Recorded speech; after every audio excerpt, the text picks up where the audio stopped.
चुकीला माफी नाही, हे वाक्य तुम्ही आम्ही सगळ्यांनीच ऐकलं असेल. दगडी चाळीतल्या डॅडी कडून.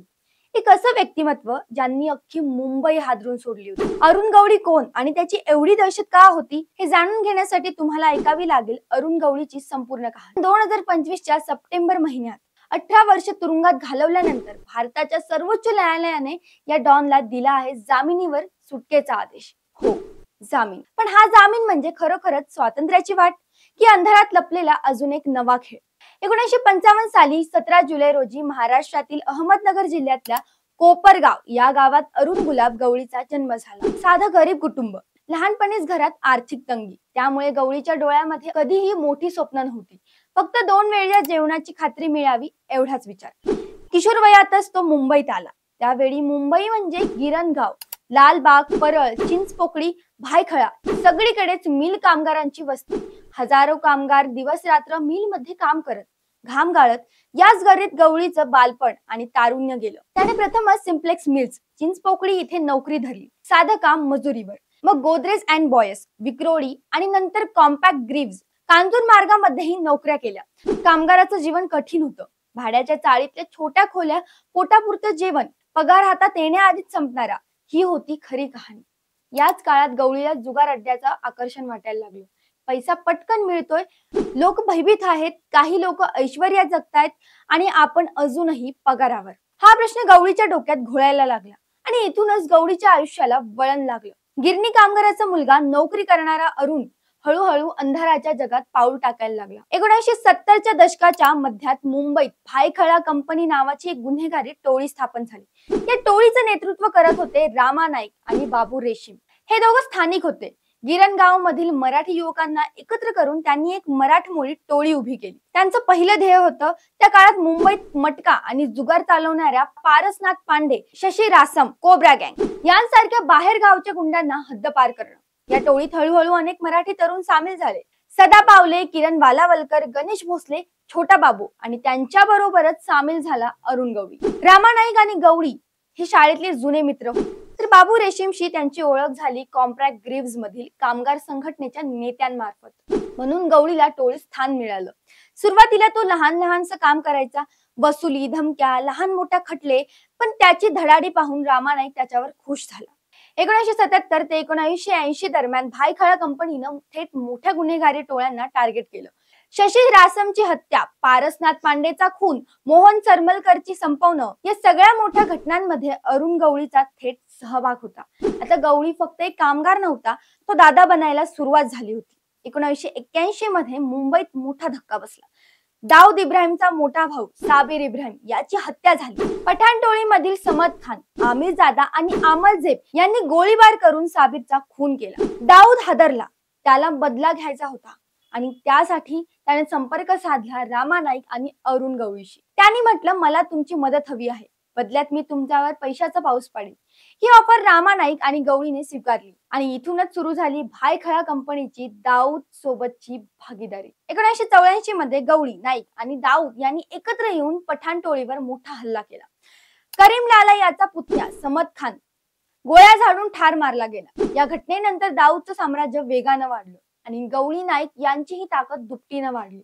मुंबई अंडरवर्ल्ड आता 3 गटात विभागलं गेलं. दाऊदची डी कंपनी, भायखळा कंपनी आणि पठाण टोळी. या तिघांच्या लढाईत मुंबई हळूहळू रक्ताने भिजायला लागली. 1985 नंतर दाऊदचं साम्राज्य झपाट्यानं वाढत होतं.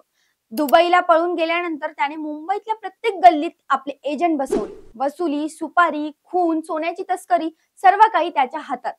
पण भायखळा कंपनी अजूनही स्थानिक पातळीवर मजबूत होती. रामा नाईक, बाबू रेशमी आणि अरुण गवळी या तिघांचा तिढा दाऊदला मान्य नव्हता. कारण गवळी फक्त दाऊदच्या हाताखाली काम करणारा नव्हता, तो स्वतःचा स्वतंत्र प्रभाव वाढवत होता. 1987 मध्ये दाऊदचा एका जवळच्या माणसाचा, अहमद भाटकरचा खून झाला. या खुनामागे गवळी आणि रामा नाईक आहेत अशी शंका दाऊदला आली. त्याच काळात छोटा राजन दाऊदच्या जवळचा झाला होता. राजनला वाटायचं गवळी हा भविष्याचा धोका ठरू शकतो आणि मग सुरू झाली दाऊद गवळी यांच्यातील पहिली वैराची ठिणगी. 1988 मध्ये दादर परळ भागात गोळीबारांची मालिका सुरू झाली. दोन्ही बाजूंनी लोक मारले जाऊ लागले. रामा नाईकने दाऊदच्या लोकांना मारलं. प्रत्युत्तर दाखल दाऊदच्या माणसांनी बाबू रेशमीवर हल्ला केला. 1989च्या सुरुवातीला मोठा धक्का बसला, रामा नाईकची हत्या.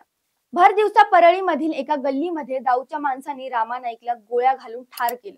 गवळीसाठी हा धक्का प्रचंड मोठा होता.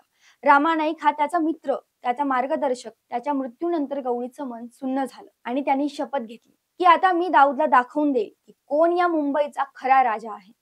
रामा नाईकच्या मृत्यूनंतर भायखळा कंपनीचं नेतृत्व पूर्णपणे अरुण गवळीच्या हाती आलं आणि मग गवळीच्या आयुष्यात आली दगडी चाळ. भायखळ्याच्या चिंचपोकळी भागात असलेली दगडी चाळ नावाप्रमाणेच दगडासारखी मजबूत. इथूनच अरुण गवळीचं साम्राज्य उभं राहिलं. दगडी चाळ मध्ये गवळीचं ऑफिस असायचं. इथे रोज सकाळपासून शेकडो लोक रांगेत उभे असायचे. कोणाला वाद मिटवायचा आहे, कोणाला पैशांची गरज आहे, कोणाला शत्रूला धडा शिकवायचा आहे. सगळ्यांचा एकच विश्वास, गवळी दादा आपल्याला मदत करेल. लोकांसाठी गवळी म्हणजे देवासारखा, गरिबांना मदत करणारा, लग्नात पैसे देणारा, न्याय करून देणारा. पण दुसऱ्या बाजूला व्यावसायिकांसाठी, बिल्डरसाठी, फिल्म इंडस्ट्रीसाठी तो एक भीतीचं दुसरं नाव, कारण त्याची वसुली थांबवणं जवळपास अशक्य होतं. 1990च्या दशकाच्या सुरुवातीला गवळीचं साम्राज्य इतकं वाढत गेलं की त्याला लोकांनी दादाभाई म्हणायला सुरुवात केली. त्याच्या गटात 200 पेक्षा जास्त शार्प शूटर होते. सदा पावले, छोटा बाबू, गणेश भोसले, संजय कडवे, राजेश देशमुख हे सगळे त्याच्या आदेशावर जीव देणारे. दगडी चाळ फक्त गवळीचं ठिकाण नव्हतं, दगडी चाळ त्याचा किल्ला होता. पोलीस सुद्धा आत जाण्यापूर्वी विचार करायचे. याच काळात गवळीचा राजकारणाशी संपर्क वाढायला लागला. स्थानिक आमदार, नगरसेवक, अगदी मोठे नेतेही गवळीला थेट भेटायला यायचे. त्याला राजकारणाची ताकद कळली होती, पण या वाढत्या साम्राज्याला दाऊद सहन करणारा नव्हता. आणि मग सुरू झालं 1990 ते 1995 मधलं रक्तरंजित युद्ध. 1990च्या दशकाच्या सुरुवातीला मुंबईच्या रस्त्यावर रक्त वाहायला लागलं. गवळी गँग आणि दाऊद गँग हे दोन गट थेट एकमेकांच्या जीवावर उठले. गोळीबार, बॉम्बस्फोट, सुपारी खून रोजचं काम झालं. 1991 मध्ये दादर मध्ये एका बारच्या बाहेर गोळीबारात दाऊदचा माणूस मारला गेला. 1992 मध्ये घाटकोपर मध्ये गवळीच्या लोकांवर हल्ला झाला. 1993 मध्ये मुंबई हादरली. 12 मार्च 1993 ला मुंबईत झालेल्या बॉम्बस्फोट मध्ये 256 लोक ठार झाली आणि शेकडो लोक जखमी झाली. या हल्ल्यामागे दाऊद इब्राहिमचा हात असल्याचं सिद्ध झालं. या घटनेनंतर दाऊद विरोधी भावना उफाळून आल्या. लोक म्हणू लागले, गवळी हा तरी आपला आहे, मराठी आहे. आणि यामुळे गवळीला लोकांचं आणखी समर्थन मिळालं. गवळी गँगनं उघडपणे दाऊदच्या माणसांचा बंदोबस्त सुरू केला. मुंबईतल्या अनेक ठिकाणी गवळीच्या गँगचा दबदबा प्रस्थापित झाला. 1995 पर्यंत गवळीचा प्रभाव एवढा वाढला की त्याला सरळ डॉन मानलं जाऊ लागलं. आता तो फक्त गुंड नव्हता, तो होता मुंबई अंडरवर्ल्डचा राजा. 1995 नंतर परिस्थिती बदलली. मुंबईतील पोलिसांनी सरळ अंडरवर्ल्ड क्लीनअप सुरू केलं. एन्काउंटर स्पेशालिस्ट प्रदीप शर्मा, विजय सळसकर, दिनेश कदम आणि अशा अनेक अधिकाऱ्यांनी एका मागोमाग एक गवळीचे शार्प शूटर संपवायला सुरुवात केली. सदा पावले, छोटा बाबू, गणेश भोसले, गवळीचे विश्वासू साथीदार पोलिसांच्या गोळीबारात ठार झाले. एका एन्काउंटर नंतर गवळी कमकुवत होत चालला आणि मग त्यानंतर गवळीला कळालं की फक्त बंदूक आणि धमक्या यावर मी जास्त काळ टिकणार नाही. आता मला राजकारणात पाऊल ठेवावंच लागेल. 1996 मध्ये त्यांनी अखिल भारतीय सेना ABS त्याने स्वतःचं राजकीय पक्ष स्थापन केलं. त्यांचं घोषवाक्य होतं, महाराष्ट्रासाठी, मराठी माणसासाठी. या पक्षाच्या माध्यमातून गवळीने स्वतःला एक मराठी माणसाचा रक्षक म्हणून सादर केलं. गिरणी कामगार, चाळी संस्कृती, गरीब जनता सगळ्यांमध्ये त्याने लोकप्रियता मिळवली. 1997 मध्ये मुंबई महापालिकेच्या निवडणुकीत ABS ने चांगलं यश मिळवलं. काही नगरसेवक निवडून आले आणि गवळीची दादा ही प्रतिमा आता नेता होऊ लागली. 2004 मध्ये मोठं पाऊल पडलं. गवळीचा माणूस सुनील घोडके मुंबई महापालिकेचा स्थायी समिती अध्यक्ष झाला. हा BMC मधला सर्वात महत्वाचा आणि पैशाचा पद. आता गवळी थेट निर्णय घेऊ शकत होता. 2004 मध्येच गवळी स्वतःला भायखळा मतदारसंघातून आमदार म्हणून निवडून आला. गुन्हेगार असूनही लोकांनी त्याला मत दिलं, कारण त्यांना वाटलं की हा आपला माणूस आहे, गरिबांसाठी उभा राहतो. पण राजकारणात असतानाही गवळीने गुन्हेगारी जगाशी संबंध तोडले नव्हते. त्याच्यावर खून, सुपारी, वसुली असे शेकडो खटले होतेच. लोकांच्या डोळ्यात तो नेता होता, परंतु पोलिसांच्या फाईलमध्ये मोस्ट वॉन्टेड डॉन.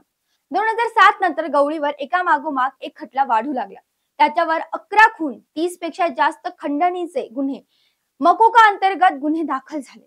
सगळ्यात मोठा खटला होता काळा बाजारदार आणि काँग्रेसचे माजी नगरसेवक कमलाकर जामसंदेकर यांचा खून. 16 मार्च 2007 रोजी गोरेगाव मध्ये गोळीबार करून जामसंदेकरच्या हत्या झाली. या हत्येमागे गवळीचा हात असल्याचं पोलिसांनी सांगितलं, कारण जामसंदेकरच्या बिल्डिंग प्रोजेक्ट वरून गवळीच्या गँग सोबत मोठा वाद सुरू होता. सीआयडी आणि पोलिसांनी चौकशी करून पुरावे गोळा केले. गवळीवर मकोका अंतर्गत केस दाखल झाली. 2012 मध्ये मोठा निकाल लागला. सत्र न्यायालयाने अरुण गवळीला जन्मठेपेची शिक्षा ठोठावली. गवळीने खटला लढला, अपील केलं, पण 2014 मध्ये बॉम्बे हायकोर्टने शिक्षा कायम ठेवली. गवळीने तब्बल 18 वर्ष तुरुंगात काढली. जेलमध्येही त्याचं साम्राज्य सुरूच होतं. जेलमध्ये तो फोनवरून आदेश द्यायचा, खंडणीची कामे चालायची. जेलमध्ये त्याला वेगळी खोली, सुविधा आणि हे सगळं मिळत होतं. लोक म्हणू लागले, गवळी बाहेर असो वा आत, तो राजा आहेच. 2012 मध्ये जन्मठेपेची शिक्षा झाल्यानंतर गवळीने कित्येक वेळा जामिनासाठी अर्ज केला, पण कोर्टाने वारंवार नाकारला. गवळीचं आरोग्य खालावत चाललं होतं. त्याला डायबिटीस, हृदयविकार, किडनीची समस्या सगळं होतं. त्यामुळे त्याला वारंवार सरकारी हॉस्पिटलमध्ये दाखल करावं लागलं. 2025 मध्ये परिस्थिती बदलली. सप्टेंबर 2025 मध्ये भारताच्या सर्वोच्च न्यायालयाने गवळीचा जामीन मंजूर केला. 18 वर्षाच्या कारावासानंतर गवळीला मोठा दिलासा मिळाला. सुप्रीम कोर्टानं म्हटलं, गवळीने शिक्षा मोठ्या प्रमाणात भोगली आहे, त्याचं आरोग्य खालावलं आहे, त्यामुळे मानवीय दृष्टीने त्याला जामिनावर सोडावं. या निकालानंतर गवळीच्या समर्थकांमध्ये जल्लोष झाला. भायखळ्यात दगडी चाळीत लोकांनी फटाके फोडली, मिठाई वाटली. पण लोकांच्या मनात प्रश्न अजूनही कायम आहे. गवळी पुन्हा जुनी वाट धरून डॉन बनेल का, की तो शांत जीवन जगेल, राजकारणात परत येईल, की त्याचा वारसा संपला आहे आणि फक्त नावच उरलं आहे. पण त्याचं भविष्य काय आहे? गवळी खरंच परतणार का, की ही फक्त एका साम्राज्याची शेवटची कहाणी आहे? परंतु उत्तर अजूनही अंधारात आहे आणि हा अंधारच मुंबईच्या इतिहासाचा कायमस्वरूपी भाग राहिला. अरुण गवळी या व्यक्तीबद्दलचं तुमचं मत काय आहे? कमेंटमध्ये नक्की सांगा आणि अशाच व्हिडिओसाठी जरा हटकेला सबस्क्राईब करा.